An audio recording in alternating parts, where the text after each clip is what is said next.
Welcome to the MMA Formula Podcast. Here's your host, Windemir. Hello, everybody, and welcome to the show. This is episode 4, and this is our drum roll, please, the 2020 edition of the MMA Formula Awards show. So this is kind of the time when everybody does these award shows, and usually they're pretty boring and pretty predictable. So I wanted to do something fun that is a little bit in contrast with that kind of thing, and maybe have a few categories that are not that obvious or not that commonly used in the award shows. So I'm going to talk a little bit about that and just give you guys my opinion on some of the things that I find stupid or silly and that are actually also pretty cool when it comes to some other stuff. So let's get right to it. So this is the first award, and that is the Stupid Move of the Year award. And I'm going to give that one to Ahmad Al-Darmaki, because he got disqualified after he submitted his opponent, and then he attacks the ref, Mark Goddard. Now, this happened earlier in the year. I think it was this summer. And Al-Darmaki, he's submitting his opponent. He's doing fine. He has the guy in a rear naked choke, and the other guy, what is his name, Bogdan Kirilenko. His opponent taps clearly, and Goddard just comes in and tries to get him off, and because Al-Darmaki is not really letting go at all. He's not respecting the tap, so he clearly, Goddard is yanking on his arm to get him off, and the guy still refuses to let go. And then some people have said that, well, Goddard was a little bit too aggressive in the way that he got him off. I'm like, yeah, sure, you can claim that. It's not invalid. But here's the thing, you're supposed to respect the ref.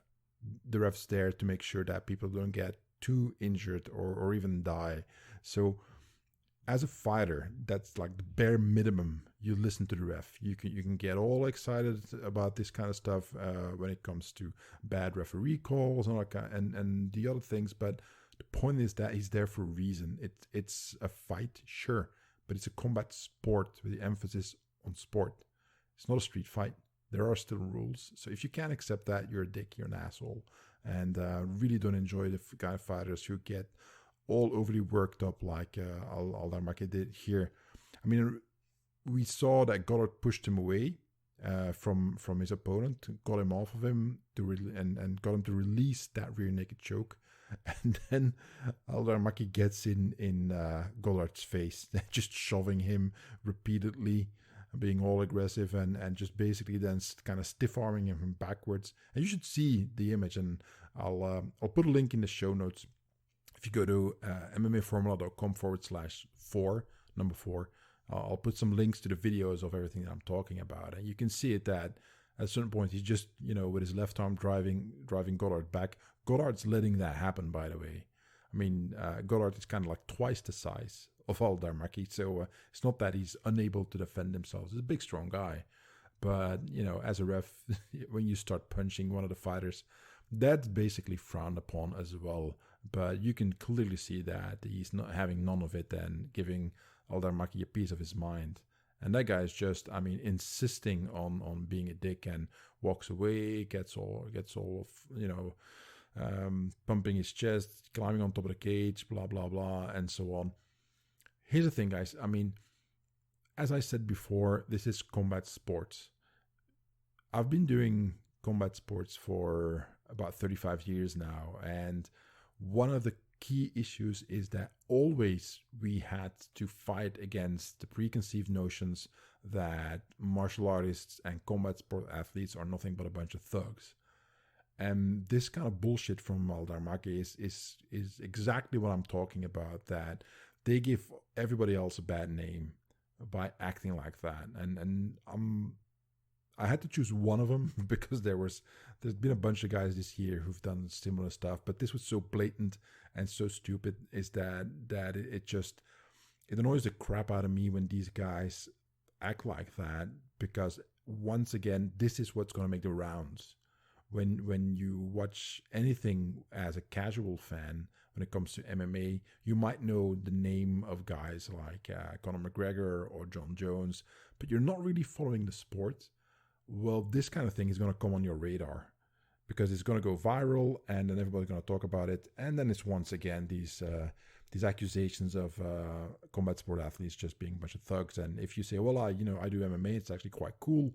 I enjoy that. It's great for getting in shape, and I'm learning, to handle myself.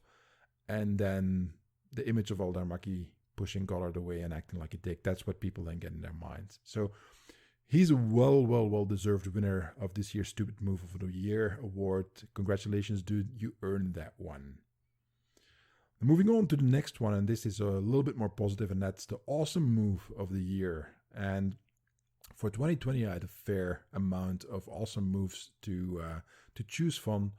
And I'm going to pick the knockout that Cody Garbrandt inflicted upon Assunção for a variety of reasons. I did a breakdown of that for my YouTube channel, and I'll put a link in the show notes. What was so awesome about it is that it's a high-risk, high-reward move.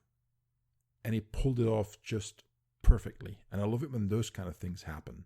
It's a lot of guys, for instance, back in the day, and this is what, like 10, 15 years ago, when Georges St-Pierre started, becoming prominent, a lot of people criticized him because he played it safe. He hid behind his jab, is what they were saying, and so on.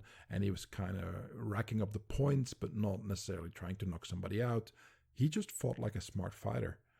And a lot of people were upset with him about that and saying that he was ruining the sport. I disagree with that completely. If you're there in the octagon, you have every right to fight the way that you want to fight, as long as it's within the rules. And if your opponent cannot handle that, then that's his problem. He has to find a way to beat you, and if he can't, well, then that's his problem.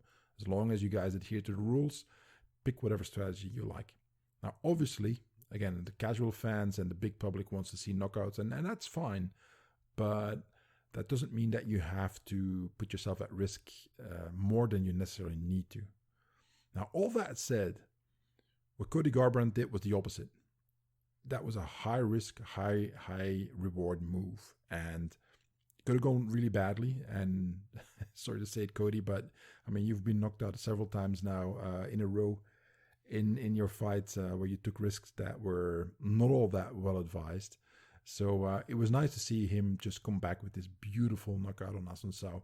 And a cool part about it is that, again, watch the breakdown for that, but you can see that after Assunção does his jump kick, and Cody just gives him that look of that leaning over to the right and kind of like that rotationary split squat move that he kind of does. Looks like he's a little bit ducking, but then he stands up again and just watches, looks Assunção dead in the eye with his arms down. It's like, bring it, bro, which Assunção does. And then he gets knocked out by the same move, with Cody just dipping over to his right and then just swiveling into that right hand with incredible power and precision. And I mean, Assunção just out. The guy had no chance. And the sheer ferocity of that right hand that Cody threw was what I think was so awesome. It was a risky move. It was perfectly planned, perfectly executed, and it got the result he wanted. So for that, Mr. Garbrandt, you have my respect, and I wish you well with your Awesome Move of the Year award. Now moving on to the third one, and that one is the opposite again. This is the Dick Move of the Year award, and that questionable honor goes to Sean West when he was fighting Boston Salmon. Again, you'll find a link in the show notes, but what was going on was just a little bit of a fight going on, and all of a sudden both fighters just land this right hand right at the same time. Just pretty much they start swinging and they both hit each other perfectly in the face, and you can see that they're both stunned. I mean, pretty clear. Now Salmon drops down to both knees, and he's gotten the worst of it. And then you can see that at the same time, Sean West moves over all the way to his right, and he's stumbling, so they're kind of breaking away from each other. But then West finds nothing better to do than just start running at Salmon. I mean, just sprinting at the guy, as the guy is clearly still on one knee. Clearly, there's no doubt about that he's still a downed opponent. And then West just knees him full in the face. I mean, the only thing worse that he could have done was soccer kick him in the face. But Salman was just, I mean, the guy was out. He's just crumbled on the mat and totally out. He was banged up, pretty bloody. The reason why I think that's the dick move of the year is that you could say, well, yeah, he was he just received that right hand and he was groggy and so on. Sure, that counts for both guys. But there was only one guy who went out of his way to break the rules, and not by accident, but clearly intending to break the rules in gruesome manner. Just, I mean, West was just sprinting over to Salman. I mean, just flashing through the octagon and picking up speed, and then he nails him with that knee as he's running at Salman. And it's just, dude, that's a total dick move. Don't do that kind of stuff. And same reason as before when I talked about Aldar Maki. This gives such a poor name to the sport. I mean, guys, it's not that difficult. And I competed, so all the bullshit excuses about, yeah, but in the heat of the moment, bullshit. You're an asshole if you fight like that. You're just looking at for an excuse to beat people up in a legal fashion. Everybody around you, the most consummate professionals, manage to fight within the rule sets that are given, whether it's Bellator, whether it's UFC, it doesn't matter. Everybody is able to stick to the rules for the vast majority of the fighters, like 99.9% and so on. But there's this minute fraction that just can't help themselves and just be total dicks about it and purposefully injure your opponent. I mean, Rosemar Palares was one of those guys who would lock you into a leg lock or something else, and he'd just keep on cranking after you clearly tapped out, and the ref intervened, and he'd just keep on cranking it, trying to basically cripple you. So in that regard, Sean West did something similar. Dude, I mean, you should be ashamed of yourself. Still dick move, and don't do it again. But you get the award this year, so there's that. Right. So we've got four more categories, and I'm going to go over to the next one, and that is my all-time favorite, and that is the This Heavyweight Doesn't Suck Award for 2020. I'm going to give it to Cyril Gane, and primarily for his fight against Junior Dos Santos. Now, I've already done a breakdown about that on my YouTube channel, and I'm going to do a little bit more. I wanted to do it last week, but I didn't have the time for a variety of reasons to break down the first two rounds and just how exactly Gane is using his striking to dominate Dos Santos and what's so amazing about it. Now, a lot of people get upset when I say that, and I'm going to say it anyway, but the point is this. When you look at, for instance, the UFC heavyweights, I mean, there's not that much to be all that excited about when it comes to technical striking. That's my point. I'm not saying these are bad fighters. What I'm saying is, technically speaking, not impressed. Stipe, I love the guy, but I mean, he's not the best striker out there. I'm just going over the top 10 rankings here in the UFC, which we know is a little bit of bullshit, but let's see who's there, right? So Stipe, you think his striking is better than Gane's? Number one contender is Francis Ngannou, who is an incredible physical specimen and an athlete, but his striking, even though it has improved, it's not like technical expert level, not by far. Number two is Curtis Blades. Again, love the guy, but we can hardly say that he's a pure technician. Number three is Jairzinho Rozenstruik. Same thing, Rozenstruik, I mean, nice guy, but very powerful guy. He's not a bad striker, but purely technical? I mean, not by far. So if that's the top four contenders, and I can go all the way down the list, there's not that many really good strikers in the heavyweight divisions. In the heavyweight division, and there hardly ever has been. And this pisses off a bunch of people, and I feel all kinds of bad about that if that's you. But you have to look at other sports to compare it to. And when you look at what happened in Muay Thai, what happened in K1, what happened in Glory, and you look at the guys that fight there in the heavyweight division, you'll see that there's a level of technical expertise that is so much higher than what we're used to seeing in the heavyweight category in the UFC, and in Bellator and the rest and the other organizations just as well. We kind of accept that, and I find that such a shame because there's no reason to accept that. We kind of accept that at the lower weight classes, you see more technical striking. And for whatever god-awful reason, people just accept that, well, heavyweights, that's fine if they can't really strike well, because with just one punch, they can end the fight anyway. So who cares, right? If we just see knockouts. Well, I understand that to a certain degree.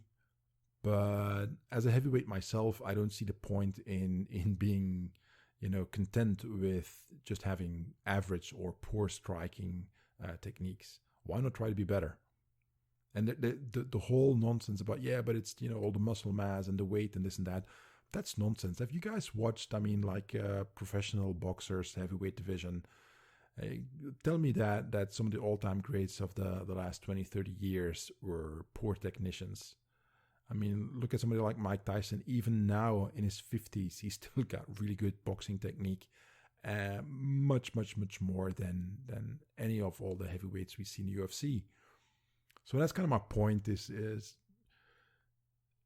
it shouldn't be this exceptional that it takes a guy like Cyril Gane to come into the UFC and fight Dos Santos and just put on a striking exhibition. Because he was moving freely, moving well, fluidly. He would pick his spots. He'd use his both the half hip and the full hip in his round kicks. He'd vary his targets. He would do basically, I call it target interdiction, which is basically determining that Dos Santos was not allowed to step closer into a certain zone at a certain distance. Because Gane would just fire off the high kick, for instance, just to put Dos Santos on his toes and show him that I don't care if you block it or not. You're not just simply stepping forward into the range you want to be because you want to strike with your hands. I'm keeping you at kicking range, which he did exceptionally well. Now, this takes a lot of skill and a lot of experience to do in a high quality, in a high level fight, against a guy like Junior Dos Santos, who is still one of the guys who had a fairly impressive resume when it comes to the UFC and heavyweight fighting. So doing that against the beginner is one thing, but at that level, it's still pretty impressive. And yes, sure, Junior has, his chin, it looks like it's gone.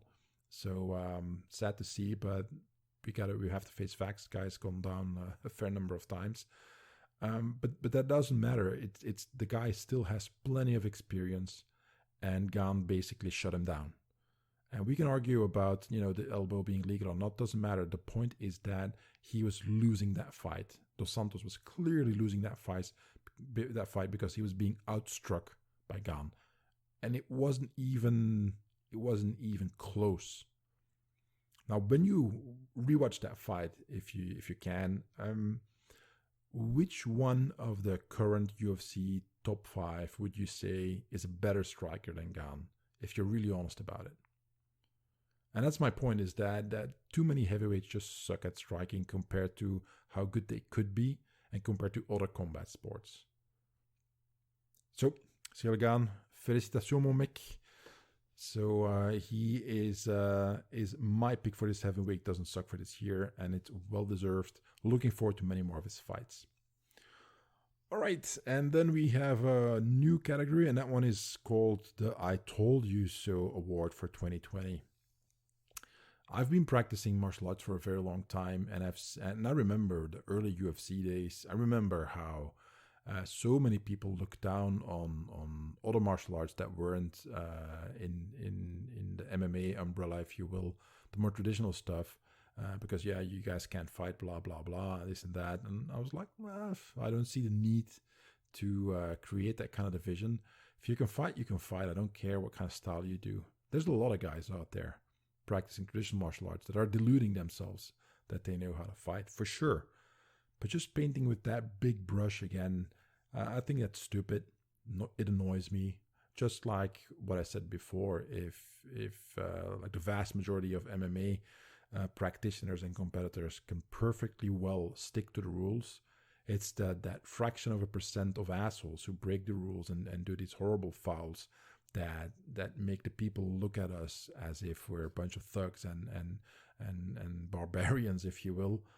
Well, the same thing applies if you look at people who can't really defend themselves with their traditional martial arts, especially when those were never meant to be used in an octagon. And long story. I'm not going to bore you with that. There's a big argument to be made here, but my point is that I've said this for years on end now.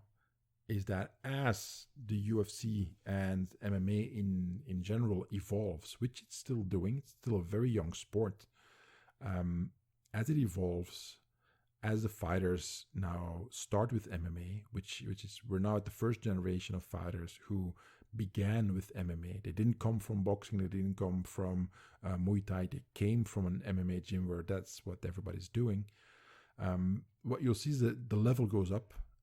There's hardly anybody who doesn't know how to have a good ground game when they start competing.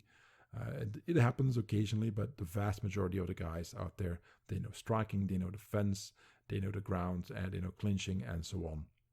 So the overall quality of the fights goes up, the technical level rises. Now, one of the things you see more and more is that they have to go somewhere to find their inspiration.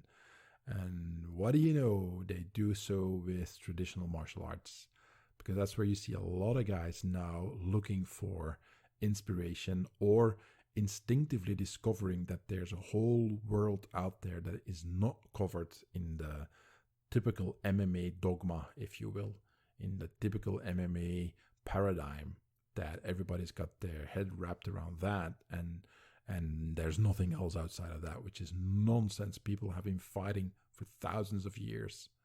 So there's a lot of stuff still going on that MMA will discover. And I remember back in the time, that's a while ago, when John Jones started doing his oblique kicks and his low side kicks, I was like, we've been doing that for 30 years. What do you guys mean this is new? It's not because in the UFC they suddenly start doing that the oblique kick was invented by John Jones. That's just total nonsense. Same thing for the low side kick. Same thing for a few other things. And one of the things I said, I told you so, is that we will find the transitionary ranges that are still neglected in modern MMA, that they become more used now by fighters.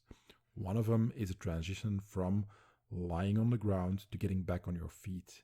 People see that usually too much as either or. Whereas you can still fight sitting down, kneeling down, and half kneeling. Now, one of the first glimpses you got of that was when Ronda Rousey fought Holly Holm. And at a certain point, they're on the ground, and as they get up, Holly strikes as she is in a half kneeling position, which is very much traditional martial arts. So, and I thought that yes, this is finally happening. People are discovering that you don't have to be standing up to strike. You can strike from a seated, kneeling, or half kneeling position. That doesn't mean you want to stay there. That doesn't mean that is the best option. What it does mean is that if there's an opportunity for you to strike from that position, you should know how to do that, instead of having only one choice, which is getting all the way back up or going all the way back down, because you don't know how to strike from there. And for that reason, I'm giving my I Told You So award to Kevin Holland, who just recently knocked out Jacare. And you listen to the commentary on that fight. They get like, oh, he was lying down and he's just hitting. Oh, he's so creative and blah, blah, blah. I'm like, guys, this is old as dirt, these kind of striking techniques. But back in the day, 25 years ago, you guys were laughing at the people doing that. You said it was traditional nonsense. Now, once again, listen carefully.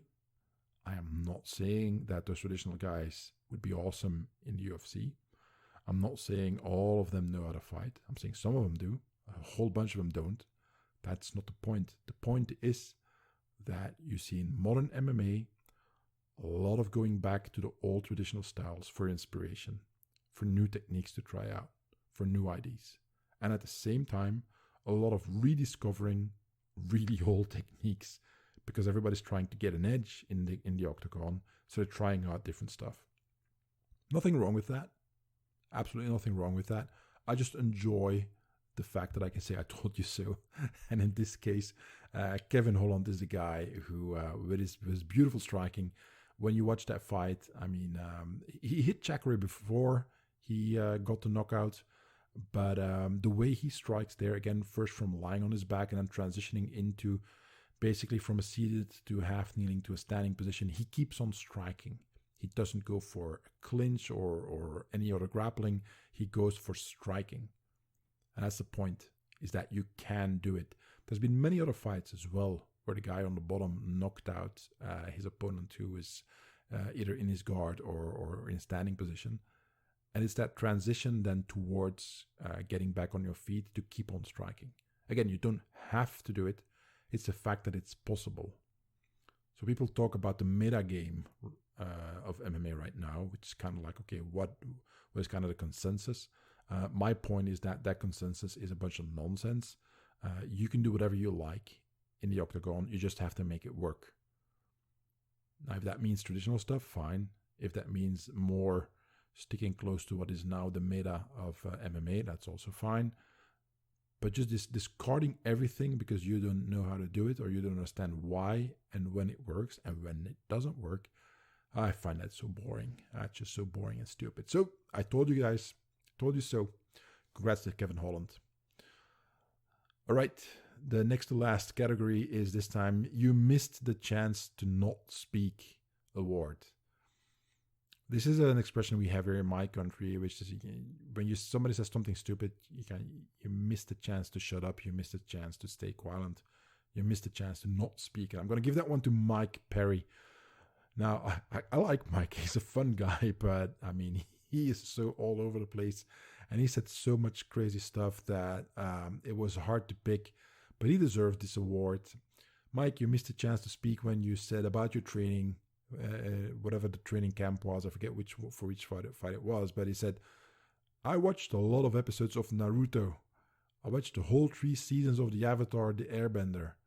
That was good for mental training. I walked around Universal Studios and the Islands of Adventure. I'm like, Mike, what are you saying? That's just complete and utter nonsense. Yeah, watching Naruto and Avatar, that's a lot of fun, but that has zero to do with mental training. And a lot of people say that, yeah, but he's probably kidding. I kind of doubt that. The guy says so much crazy stuff that it's just like, dude, Mike, come on, Mike, get a grip. I mean, you can have fun and it's always great when there's some entertainment, but I mean, don't forget, Mike, that all these kind of things that you're saying here, they're forever. The internet doesn't go away. So let's maybe next time, I don't know, have a spokesperson speak for you or get some training in how to handle the media. But love you, dude. So moving on, and this time we get to the last one. And this is the only serious award that I'm going to give this year. Because it's well deserved, and at the same time, I think this is pretty much one of the few awards that I would love. If I were a fighter, that's one of the few awards that I would say, like, okay, I'd take that one. I'd like to get it, and that's best fight of the year. We had a bunch of them. It was really hard to pick, but I'm going to pick Weili Zhang versus Joanna Jędrzejczyk at UFC 248 for a variety of reasons. First off, remember, guys, Dana White didn't want women in the UFC. It took Ronda Rousey to basically create it, and that's not a long time ago. This is not 20 years ago. This is recent history. Now, in that time, we've seen a bunch of ladies get into the sport and show just as much heart, just as much technique, just as much grit as all the guys put together. And Weili versus Joanna, this is basically the fight in which I think this culminates. They went to war for 5 rounds straight, and they would just keep going at it. And sure, there were some parts of the fight where it slows down, but overall, they just went at it. and they wouldn't back down for each other. I mean, Joanna was messed up at the end of the fight. If you remember that swelling in her forehead, it's not that dangerous. It looks really, really grotesque. But for weeks on end, I mean, that swelling has to come down, and that basically means that her face would have been black and blue. And Weili was the same thing. She was messed up. I mean, her face was swollen as well. These two ladies just showed so much heart and determination to not back down. They both wanted that title to be theirs. And there's a lot of guys out there that can take a page out of that book from these two ladies, because it was exceptionally well fought fight, technical at the same time. Huge respect for the kind of stamina that they both showed, because that takes a lot of training to just have the kind of shape that you can last 5 rounds at that pace. And then at the same time, when it gets tough, and they both had really tough moments, that you can still keep going, my hat's off to that. So Weili Zhang versus Joanna Jędrzejczyk, UFC 248 gets my award for best fight of the year. And that brings it to a close, guys. This is the end of the episode. I'm going to enjoy doing a lot more stuff in 2021 for both the breakdowns of the knockouts that I do and technical analysis and so on. If you've got ideas, best way to let me know is go to my Facebook page, links in the show notes, and then hit me up with a private message there or a comment on one of the posts there. That way it's easiest for me to track that and keep a list of questions you guys might have and suggestions, and I'll see what I can do. In the meantime, the website's doing well. I finished that a little while ago, and hopefully that'll be able to draw some attention as well. I'm really enjoying this. This is a lot of fun for me. It's always fun to see some of the reactions I get, especially on YouTube, guys. The kind of reactions that some of the people give, the comments are just hilarious. I mean, I have so much fun reading some of the stuff there that I sometimes wonder if people actually watch the fights before they comment, or they just read a headline somewhere, or see a reaction on Twitter and take their information for that. But I mean, by all means, and you know, keep them going and have fun watching the videos and giving your thoughts on that.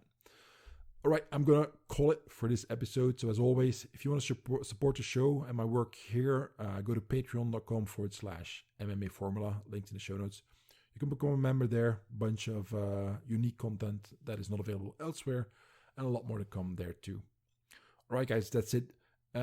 Before I go, in these crazy times, in this pandemic, stay safe, keep yourself safe and healthy. With a little bit of luck, in a few months, the worst will be past us, and now we can all go training again, go to the gym, go to class, as we all want to do. So here's a virtual toast to that. All right, guys, thanks, take care, and talk to you next time. Thanks for listening to the MMA Formula podcast. For more information, go to www.mmaformula.com.